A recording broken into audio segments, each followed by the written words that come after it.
अस्सलाम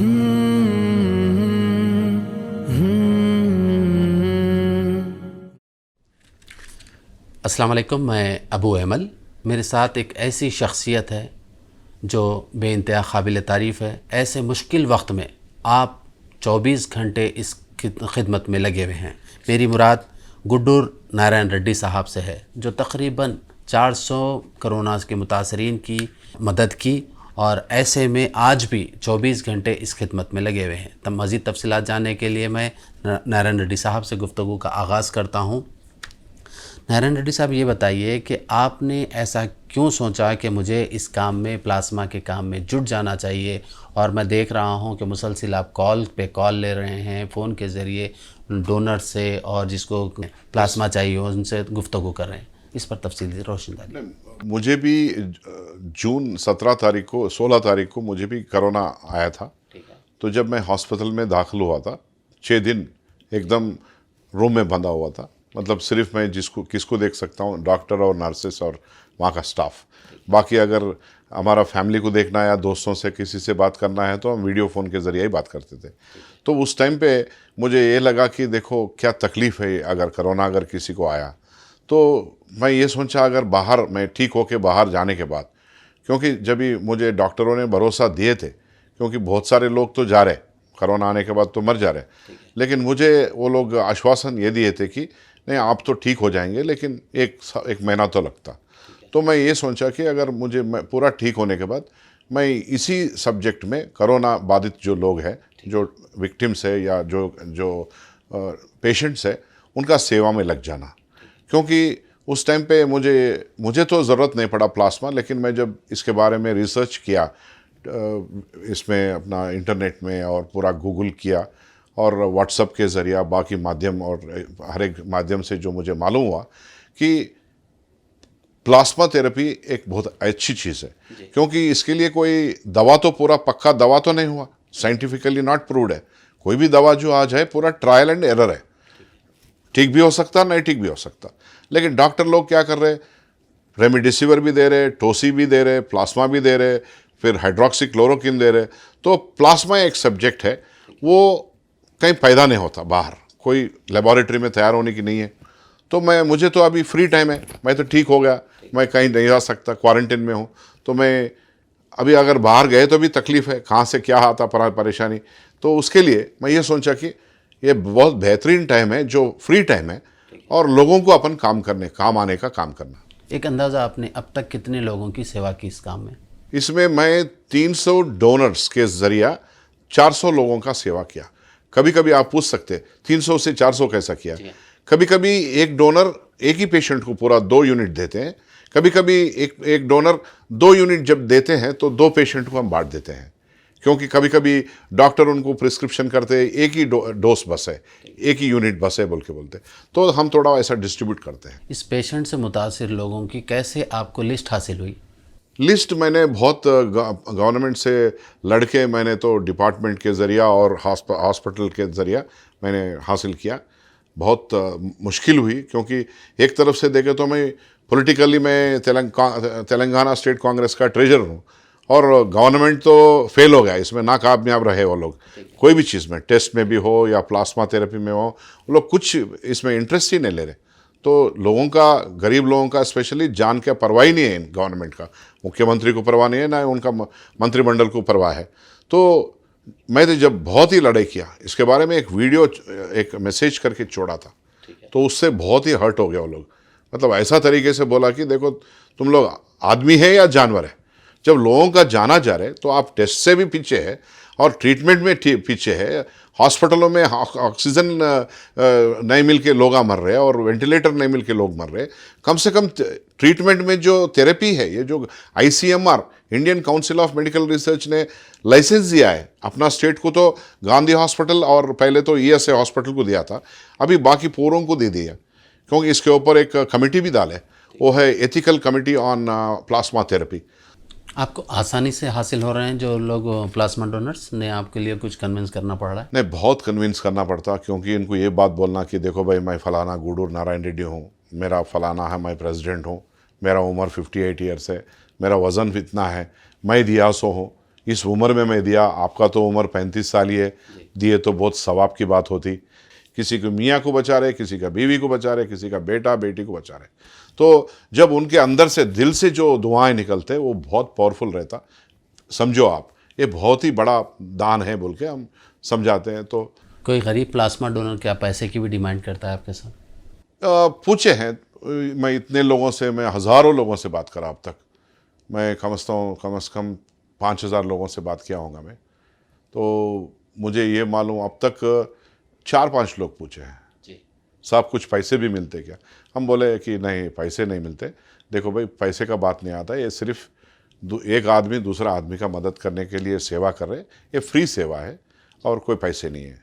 मैक्सिमम हम आपको, अगर आप दूर है तो आपको गाड़ी भिजाते हैं, या नहीं तो टैक्सी आप बात करके आइए, आने जाने का किराया आपको दे देंगे। तेलंगाना के सबसे ज़्यादा कौन से इलाके, कौन से हिस्से से आपको ज़्यादा कॉल या रिक्वायरमेंट आती है? सबसे ज़्यादा हैदराबाद, नेक्स्ट वारंगल से आता। आजकल एकदम एवरीडे 20 कॉल आंध्रा से भी आ रहे हैं। अच्छा, क्योंकि हमारा ऑर्गेनाइजेशन बहुत मशहूर हो गया। ठीक है। हमने पहला है ना, हम तो फर्स्ट पीपल है इंडिया में private organisation. Government, Delhi government किया केजरीवाल ने, फिर उसके बाद में महाराष्ट्र गवर्नमेंट किया, बस उसके बाद में हमने किया। और हम शुरू करने के बाद अपना साइबराबाद के पुलिस कमिश्नर शुरू करें, हम करने के 2 दिन बाद। आपको कैसा लग रहा है कि लोगों में एक बात है कि आहिस्ता आहिस्ता हमारे हैदराबाद से हो या तेलंगाना से इस वायरस का खात्मा हो रहा है? क्या ऐसा लग रहा है आपको? नहीं, जहाँ पर था मौक़िफ़ वहीं पर है? नहीं, ये जो है, जो लेवल में था, आज आप देखिए गवर्नमेंट खुद, पहले हम टेस्ट करो करो बोल के जो बोले तो मुख्यमंत्री साहब मजाक करे थे। 6 मार्च को जब हमारे एमएलएस उनसे गुजारिश किए थे, हाउस चल रहा था, असेंबली चल रहा था, उन्होंने तो मजाक उड़ाया। क्या मजाक उड़ाया कि देखो भाई, मैं एक साइंटिस्ट से बात करा, वो साइंटिस्ट बोला है सिर्फ पैरासीटामोल गोली खाया तो हो जाता, नहीं तो 22 डिग्री से आने के बाद फट हो जाता। आने ही नहीं देता हूँ। जैसा ये कोई सैनिक है, कोई सैनिक है बाहर से, पाकिस्तान से आ रहे, नहीं तो अफगानिस्तान से आ रहे, कोई दुश्मन सैनिक तो नहीं होता, आप रोक देते बोले तो? कैसे रोकते आप? क्या हुआ आपका जो रोक देते बोले तो रोके? कुछ नहीं रोके। उस दिन अगर पहले ही टेस्ट करते थे तो मैक्सिमम हाउस क्वारंटाइन, नहीं तो आइसोलेशन, नहीं तो कुछ भी कंटेनमेंट करके आप रोक सकते थे। पहले नहीं करे, अभी 40,000 कर रहे। पहले तो दिन को 1,000, 1,500, 2,000 करते थे। ये लोग, एक झूठा गवर्नमेंट है, एक गवर्नमेंट सीधा नहीं है। पूरा दुनिया में मैं समझता हूँ अगर फालतू गवर्नमेंट है बोलो तो वो टीआरएस गवर्नमेंट है। सिर्फ कमीशन खाने की आदत। कमीशन कहाँ मिलता है वो काम करते, कमीशन जहाँ नहीं मिलता वो काम नहीं करते। क्या कोरोना में कोई कमीशन नहीं मिलता ना? अगर हॉस्पिटल को अगर आप लेके आके अगर कोई सेवा कर रहे, ज़्यादा बेड्स डाल रहे, ज़्यादा वेंटिलेटर डाल रहे, ज़्यादा ऑक्सीजन सिलेंडर लगा रहे, तो ज़्यादा दवा दे रहे फ्री में आम पब्लिक को, अगर इस कोरोना को लेके जाके आरोग्यश्री में डालो बोलो तो आज तक नहीं डाले। लेकिन अच्छा है, सोच 16 कितना लाख, 8 लाख स्क्वायर फीट का सेक्रेटेरिएट को जब कोरोना के समय, बीच कोरोना के टाइम में आप तोड़ देते हैं, क्यों काम में नहीं आता वो? आज उस्मानिया हॉस्पिटल को थोड़ा ब्लॉक्स बंद करे, पानी आ रहा है ना तो पुराना बिल्डिंग हो गया। अगर उस्मानिया हॉस्पिटल टेम्पररी शिफ्टिंग यहाँ कर सकते थे ना? आपके पास मेन मटेरियल, हर चीज़ है आपके पास, क्यों नहीं करे? क्योंकि उनको जहाँ पे कमीशन नहीं आता वो काम नहीं करते, जहाँ पे कमीशन आता ज़रूर करते। उसके लिए फटाफट तोड़ो, जल्दी से वो बिल्डिंग बनाने का कॉन्ट्रैक्ट दो। 400 करोड़ रुपए दिए परसों जो मंत्रिमंडल का मीटिंग हुआ था, उसी समय 100 करोड़ रुपए आप कोरोना को देते हैं। क्या भीख मांग रहे? जनता पब्लिक आपके, मतलब आपके सामने भिखारी दिख रहे हैं? आप क्या राजा है इधर के? सरासर इन्हों तो रजाकार का डुप्लीकेट है। इन्हों केसीआर रजाकाना जो करे काम उसका डुप्लीकेट है। इनको राक्षस का मतलब आनंद होता है। इनको लोग जो मर रहे उनको बेफिक्र, आज तक कभी बात नहीं करा, आज तक कोई हॉस्पिटल को जाके नहीं देखा। तो अगर वही आरोग्यश्री में अगर शामिल किए तो गरीब आदमी का हर एक वाइट रेशन कार्ड वाले एलिजिबल है बोल के बोलिए। अपर मिडिल क्लास ठीक है, उन्होंने खुद जाता पैसे हॉस्पिटल में शामिल होता।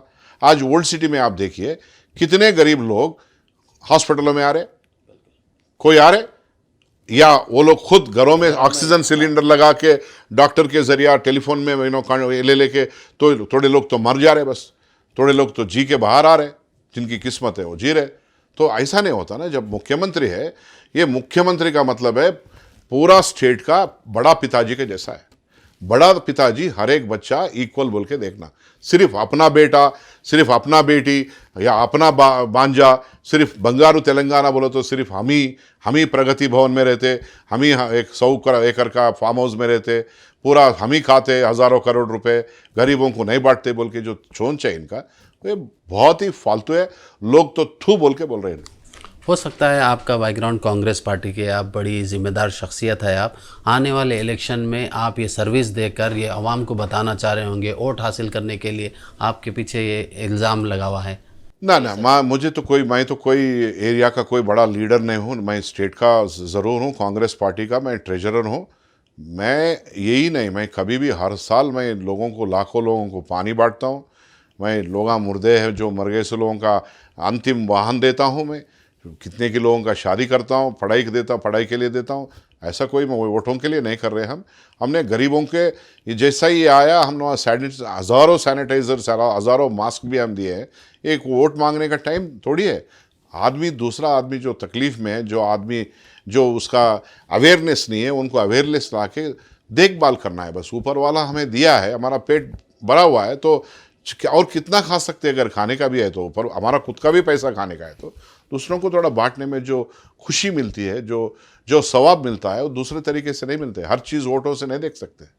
ठीक, आखिर में हमारे चैनल के ज़रिए आप अपील कीजिए कि किस तरह अगर कोई प्लाज्मा डोनेट करना चाहता हो तो उसका प्रोसीजर क्या है।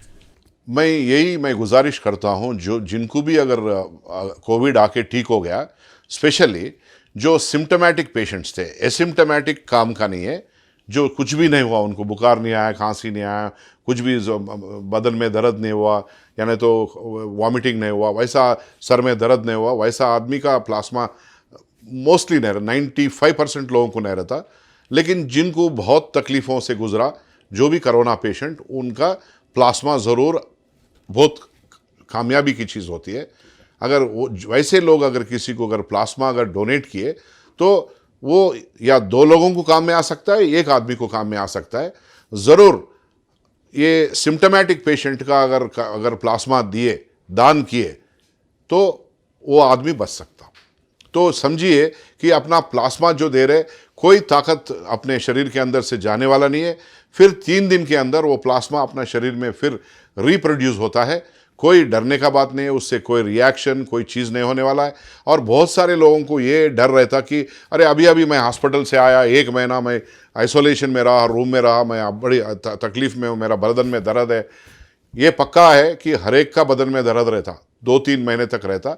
लेकिन बदन में दर्द रहने का ये नहीं है कि अपन प्लाज्मा नहीं दे सकते। प्लाज्मा दिए तो कोई ताकत अपने से बाहर नहीं जाता, कोई साइड इफ़ेक्ट नहीं है। पक्का आप बहुत ही बढ़िया सवाब का काम कर रहे समझिए। मैं सबसे नमस्ते करके और सलाम करके मैं गुजारिश करता हूं कि आप आगे आइए, प्लाज्मा डोनर बनिए और दूसरों का जान बचाने की कोशिश करिए। आपकी कुछ वेबसाइट या कॉन्टैक्ट नंबर ऐसा कुछ दे सकते हैं? हमारा वेबसाइट है telanganaplasmadonors.com, जहाँ पे आप प्लाज्मा के लिए अर्ज भी कर सकते हैं और प्लाज्मा दान के लिए भी आप वहाँ रजिस्टर कर सकते हैं। और हमारा पूरा जो वेबसाइट है वो तेलंगाना प्लाज्मा डोनर्स एसोसिएशन है, वहाँ पे हमारा जो भी एक्टिविटीज़ हैं वहाँ वो आप देख सकते हैं। लेकिन आप दरखास्त देने के लिए या लेने के लिए प्लाज्मा telanganaplasmadonors.com पे आप जाना चाहिए और वहाँ पे दरखास्त देना चाहिए।